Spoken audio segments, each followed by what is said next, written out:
Posle 5 dana zanimljivih utakmica, omladinska selekcija Vojvodine je drugi put trijumfovala na Zlatiborskom kupu prijateljstva. Novosađani su najpre u grupnoj fazi za sebe ostavili Željezničar i Osijek.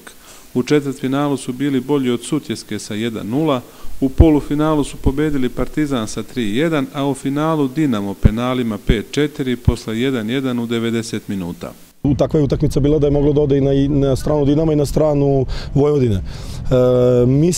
Mislim da smo kroz ceo turnir prvo pokazali jednu disciplinu ponašanja i u hotelu, tako mislim i na terenu, gde smo imali neku onako pozitivnu energiju od celog stručnog štaba koja je preneta na momke, a momci uz taj kvalitet i potencijal sa tom energijom su pokazali da su u ovom momentu najbolji na turniru.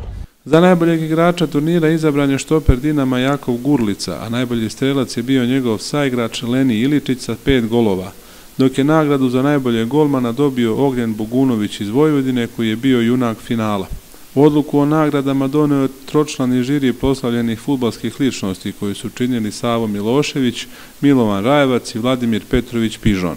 Drago nam je da vidimo i naše konkurente s kojima smo igrali ranije, tako da vrlo je lepo doći i treneri koji su igrali sa nama i posle nas u Dinamu, lepo ih je vidjeti i porazgovarati sa njima. Kup prijateljstva je još jedan u nizu sportskih događaja čiji je Zlatibor domaćin, a prevazilazi okvire nacionalnog značaja.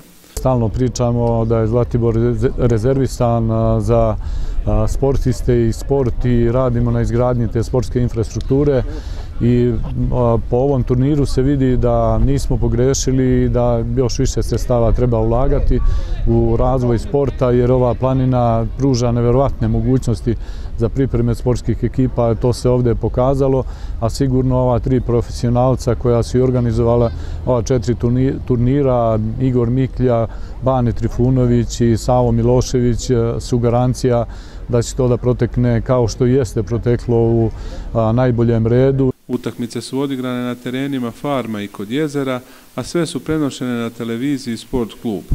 S obzirom da je turnir okupio 12 najboljih ekipa iz regiona bivše Jugoslavije, za očekivati je da će neki od omladinaca koji su nastupili na Zlatiboru u narednim sezonama biti u jakim takmičarskim okolnostima.